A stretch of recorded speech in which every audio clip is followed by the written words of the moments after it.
everyone, it's Rusa. I hope everyone is doing well. Today I'm going to be ranting about SARM stacks. Now, if you guys don't follow me on Instagram, here comes the plug, at Russo Lifts. Follow, message me there. I've been getting a lot of messages and asking for my opinion on the SARM blends, SARM stacks, and they're by these companies I personally have never heard of. So these little tiny, probably local companies, I'm assuming, I don't know, but it makes no sense to me.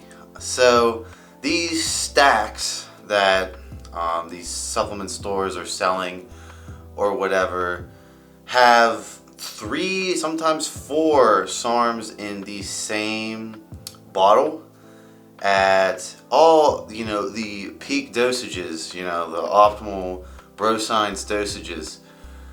And they're asking me for my opinion on this. And my first question is, have you given each of them a solo run? Meaning, have you experimented and utilized each one individually to see your side effects, to see what each one does personally for you? Because everyone's different. Everyone reacts differently to different things. So throwing a whole bunch of different compounds at apparently the optimal doses, I don't think they're even close. I don't even know what's in these half the time, because SARM raws are definitely a little bit up there. So if you have a bottle with 4 SARMs and it's apparently optimal dosages and they're only charging $40, what are you expecting to get? But people don't realize that.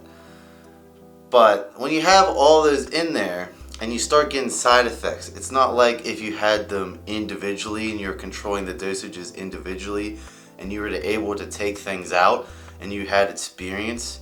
You could be like, oh, S4 is causing this eyesight issue, let's drop the S4. If it's in this blend, or lower the dosage of the S4. If it's in this blend at these locked in dosages, then what are you gonna do besides disregard this blend? So I really wouldn't go with these blends. You never know what the actual dosages are. You don't even know if you're getting what you're supposedly paying for. And if you have side effects, it's not like you can pick out, okay, well that's probably from this.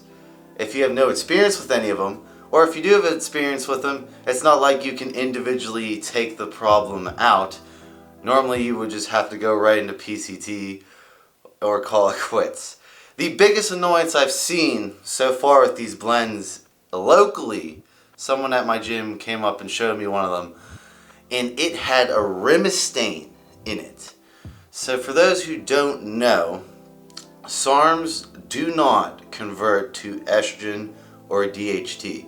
So when you have exogenous testosterone, it converts to estrogen or DHT after, which causes a whole slew of side effects, and you need ancillaries to control those essentially.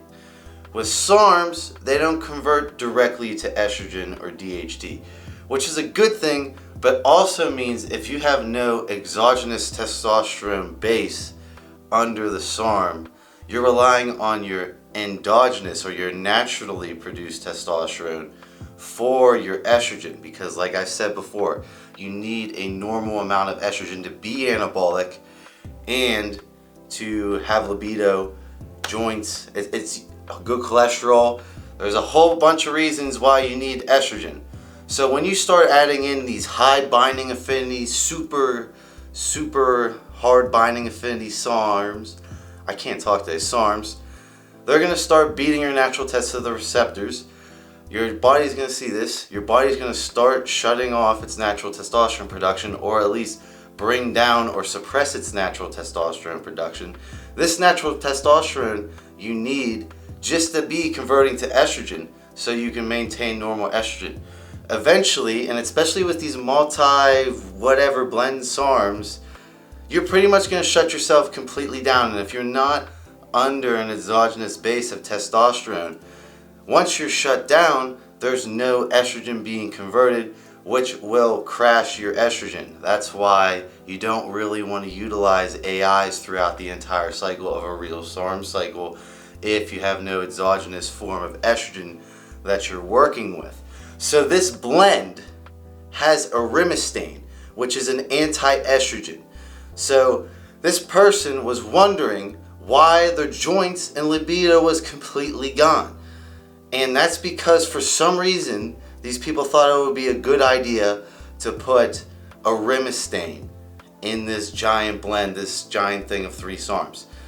So yeah, personally, get everything individually, solo run them, see how you react, your side effects, look in your blood work, see what it did to your blood work. Then, combination. Really, SARMs aren't meant to be stacked in my opinion. The only stack I did personally, I played around with was YK11, short half-life, impossible to keep stable. I wasn't going to keep it stable. I had a baseline of LGD under it. That was the most I've ever stacked in the same category of androgens. So MK677 is a whole different thing. And that was my stack. I did not pick every single androgen and just stack them all on top of each other. You don't see that in gear cycles much either. You see maybe like a pre-workout oral under a baseline of an injectable, or maybe 2 injectables, like a baseline of testosterone on top of the baseline injectable you want to utilize, and maybe an oral. You don't see these 5 androgen SARM blends. Like, I don't get it. Someone can please explain to me, feel free. Otherwise, take that. Otherwise, that's my rant. Personally, stay away from those blends and control everything individually. You will thank me. I'll see you in my next one.